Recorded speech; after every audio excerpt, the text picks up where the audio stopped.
Hey everybody, it's Vicky. I just wanted to talk about this book.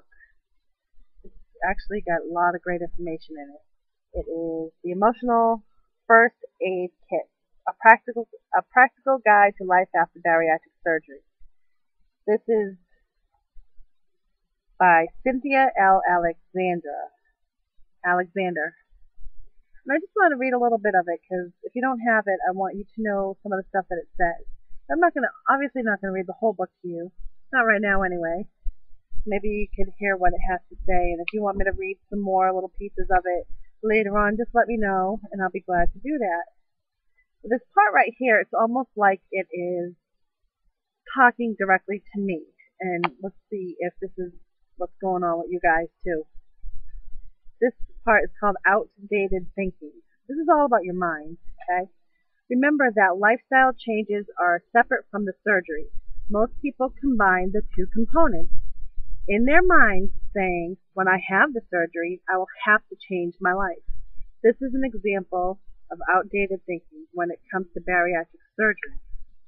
The old thinking is to wait for the surgery to start the lifestyle change. The new thinking is to start the lifestyle changes as far ahead of the surgery as possible. This will give you more confidence and also give you a jump start on the long road ahead. The best advice you will get is to establish all of your healthy habits prior to surgery. The last piece of the puzzle is the surgery itself. The most difficult part of the process is the lifestyle change. And if you master this before the surgery, you will do much better and have much less stress. By the time you add the final step of the surgery, you are already on the road to better health. Patients who have prepared in this way report that it has been a positive experience. And this is me right here. Many people like to have last meals before the surgery. That's me almost every single day. This is expected, but a much better use of your time is getting into all of the habits you must follow after the operation. Changing your lifestyle is difficult under the best circumstances, but after surgery, when you may be tired, irritable, and sore from the procedure, it will be much more difficult. There's parts here about preparing your home. Here's one: willpower does not always work. This is a difficult transition but necessary. If you are to achieve your weight loss goals, trigger foods must be removed from the home. This is not an option. Trigger foods are the ones that we will eat if they are in the house. They are the foods we usually choose when we cheat. Everyone has a few of these. If they are present, it will be much more difficult to stick to your diet. Compare it to a person who is trying to quit smoking, which is something that I did too. If there are cigarettes in the house and others are smoking, it will be next to impossible to quit. How about the alcoholic who thinks he can meet his friends in a bar but will just drink milk? Not very realistic. And he is putting himself in a situation where he will have to rely on sheer willpower. Willpower is not consistent. So the goal is to eliminate it as a variable in your weight loss. Set up your environment for success. Begin to create a bariatric-friendly environment. Become aware of roadblocks to success.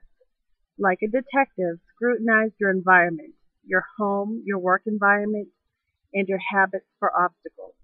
The goal is to completely take willpower out of the equation. I don't know what that noise is. When we rely on willpower, we are more likely to lose the battle. Don't put yourself in the situation where you have to rely on willpower until you know you can handle it. Be aware of the kinds of thoughts that entice us to bring certain foods into the house. If you think you must have sweets or some other non-bariatric food around for your family, then be certain to buy the items you don't like.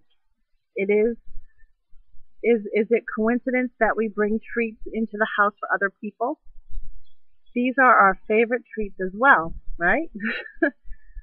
What are the chances we can resist these foods when under stress, or when having a bad day, or having a craving? If you need an incentive, yourself your tell yourself your kids can live without cookies for a while, and will probably learn some very healthy eating habits in the process. When you reach your goal weight, you can do a little test. Try your trigger foods. If you are able to eat appropriate amounts, you may consider adding small amounts back into your diet.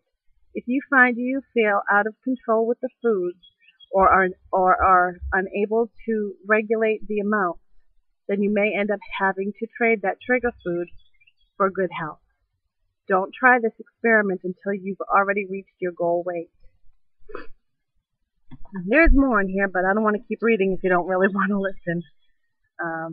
But there's a lot of stuff in here that completely relates to me, and I'm sure that it relates to a lot of you guys too. So if you're interested in hearing me read a little bit more from the book, just let me know, and then I'll post another video, because there's really a lot of great information in here. So leave me a message. Bye.